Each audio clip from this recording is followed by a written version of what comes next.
It's day 67 and I realised that I have been told in the past that wearing sunglasses like this makes me look like a prat, but I hit my eye with some lantana yesterday, so it's quite sensitive to light right now, so let's get on with it. Right, so today's planting involves nothing new, so I'm going to instead very briefly talk about the history of this area in the context of me sort of terraforming it. So it's worth bearing in mind that the sort of three stages, well, sorry, you can go with more, so you can go grassland, scrubland, woodland, forest. Left to their own devices, that ends up as forest. You do, as I said, have large herbivores that can sort of shift their process, and fire and humans do that too. And generally speaking, this part of Africa, fire doesn't happen naturally by itself except on the escarpments, and we're not on an escarpment here. On the escarpments you can have the weather conditions to create lightning in the dry season. Generally speaking, lightning here only coincides with big storms, which it doesn't lend itself to fire creation.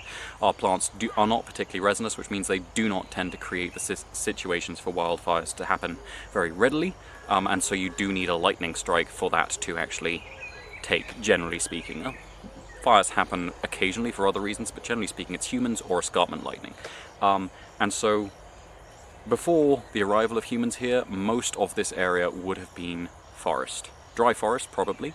And then that has been shifted several times. So about 1400 years ago, there were at least evidence of settlements about 1400 years ago in the Lusaka area.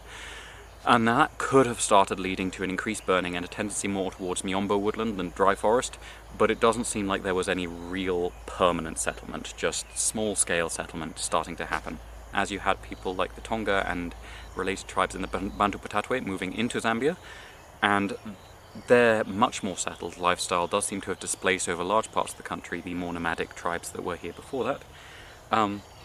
But in this specific area around Lusaka, it was not particularly attractive to them because part of their settled land was quite large-scale agriculture, often involving cattle, and this area we don't have large permanent rivers, so large-scale cattle farming was not really very viable. So if there was land use by them, it doesn't seem to be particularly major. The first really major modern settlement of the Lusaka area seems to have been between 300 and 400 years ago by the Soli and the Lenje, and I believe in this part it would have been used by the Soli people, but very much seasonally, because again, right where we are, even though Lusaka isn't itself on any big rivers, we are not near any surface water. There is no surface water. The most we get is a puddle. When there was forest, there would probably have been small streams and so forth moving through here seasonally.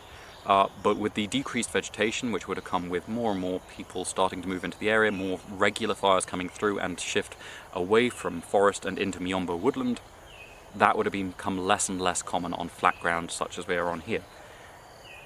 Then about 100 years ago, you actually start to see the city of Lusaka forming, which came with the Afrikaners coming up from the south and settling the area and using it as an agricultural point. At that point, a Lenje area of what is now Lusaka had become a railway stop, and so that was named for the chief at the time, Lusaka, and so that is where the city's name came from.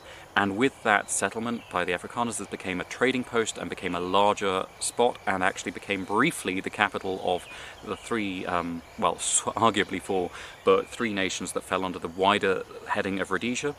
Then that got moved to Harare, which was at the time Salisbury, or Salisbury, I have no idea how they said it. But then, when Zambia gained independence in 1964, the capital reverted to Lusaka, for Zambia, not for Zimbabwe, obviously. And so that is to say, it is really only in the last 300 to 400 years this would have shifted away from dry forest and to woodland. Now, a lot of the species I'm putting in are not native species. Today I'm putting in 2 Litchis and a Bauhinia variegata, and none of those are remotely native. The 2 Litchis are South Asian, the Bauhinia variegata also South Asian. They are going in with some native species, so in with the Bauhinia, I am putting in Dracaena fragrans, which may have extended down to here when this was forest. I'm not sure if that is feasible to deduce, because it certainly doesn't occur naturally anywhere near Lusaka at the moment. But it does occur further south in forested areas of East Africa. I'm also putting in an addled Cameroni, which certainly occurs east of here, but probably wouldn't have occurred here specifically.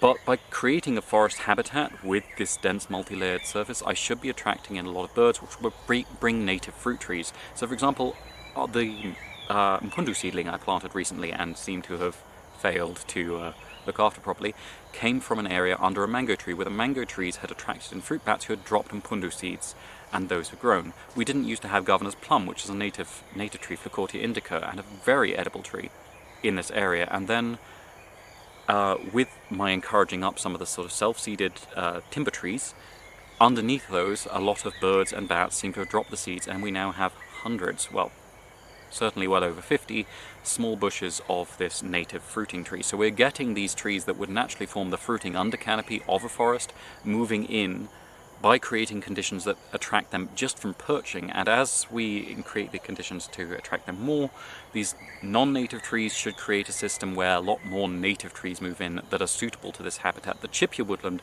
probably only really came up within the last 100 years as you had that intensification of settlement after the Afrikaans and then the British started to use this area much more heavily.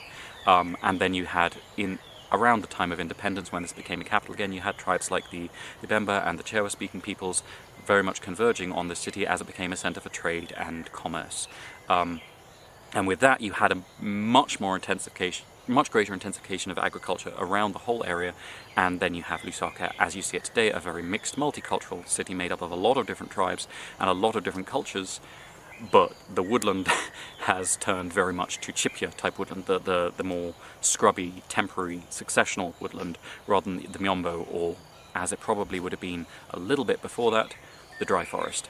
So yes, so that should be everything for today. Sorry if that's a little bit of a twisted history. Obviously I wasn't there to witness it, so I apologise if I've misrepresented anything.